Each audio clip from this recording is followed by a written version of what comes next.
So what we're trying to discern is intent. What meaning is trying to be conveyed by the writer, the speaker, or the actor? Well, we'll return to the business of trying to figure out what meaning is trying to be conveyed next week when we look at extracting this information from documents. But for the moment, let's turn to trying to find out other predictors of intent which might not have anything to do with the content of a document which is being read, but by the actions taken to retrieve the document by searching for it. For example, suppose we are searching for flower, red, gift, cheap. I mean, you're searching using some combination of these keywords, and the web property, which is Google for example, needs to decide whether or not to show you some ads. In other words, are you a surfer or a shopper? Are you interested in buying something, or are you just browsing? Let's see what I get when I search for cheap flowers. Clearly, it thinks that I'm trying to find some flowers to buy. On the other hand, if I just search for flowers in red, it shows me a whole bunch of red flowers and no ads. Somehow, Google has figured out that if I'm searching for red flowers, I'm most likely trying to find out some information about flowers rather than buy some flowers. How might it have figured this out? One way is by looking at past history. What do people searching about red flowers normally do? Do they buy stuff or do they not? On the other hand, people searching for cheap flowers or a gift using flowers, do they buy or don't they? Learning from past experiences is something that we do all our lives. The field of machine learning is all about teaching computers how to learn from their past experience or from past data. And as you all know, this is the heart of web intelligence and is what big data analytics is really all about. We'll introduce machine learning very simply in a very basic manner by looking at the simple example of how one might guess whether or not to put an ad based on the past behavior of many searchers using just these 4 keywords. So let's suppose we have all the historical data. For example, somebody who used the keywords red, flower, gift, and not cheap and did not buy something. On the other hand, somebody who used the terms red and cheap but did buy something.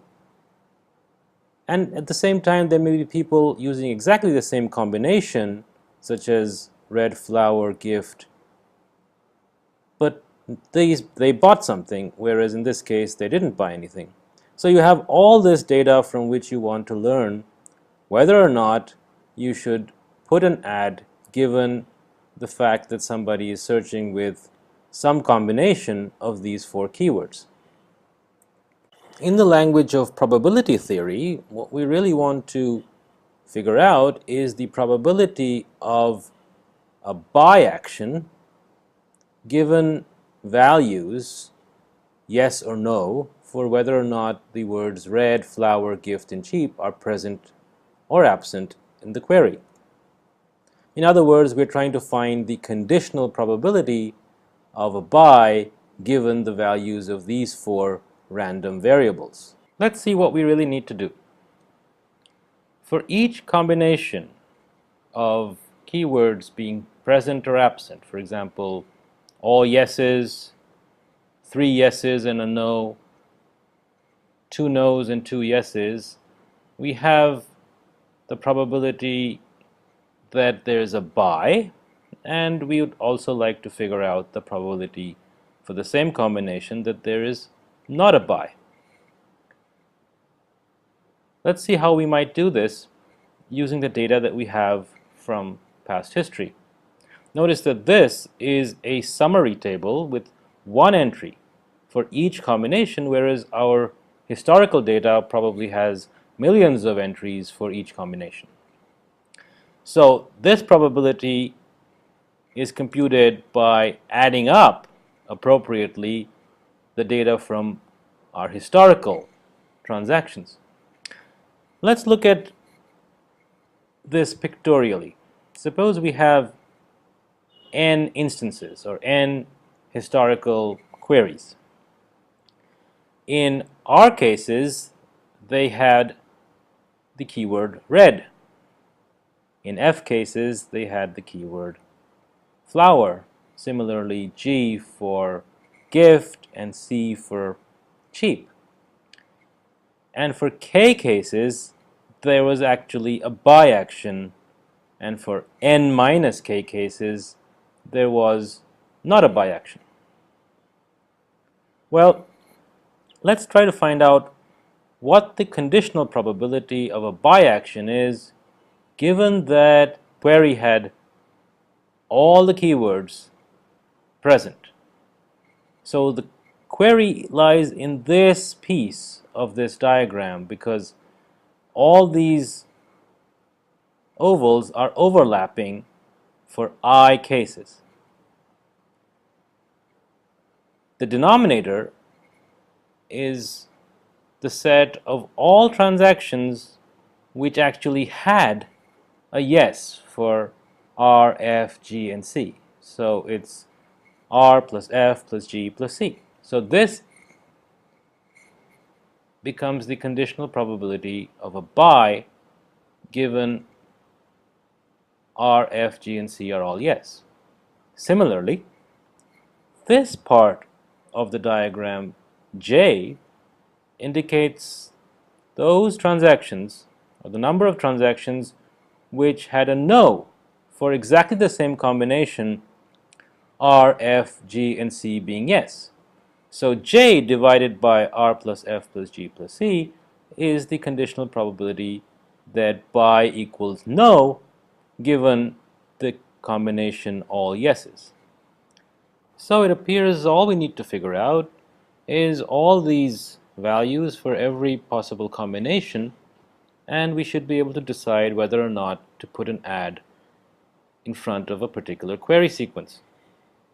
The trouble is, the number of such combinations can be quite large. How many do you think there are for just 4 keywords? Obviously, just 16. But suppose we had 1,000 keywords, it suddenly becomes a very, very large number. Even for a few hundred keywords, it becomes extremely difficult to compute all these conditional probabilities.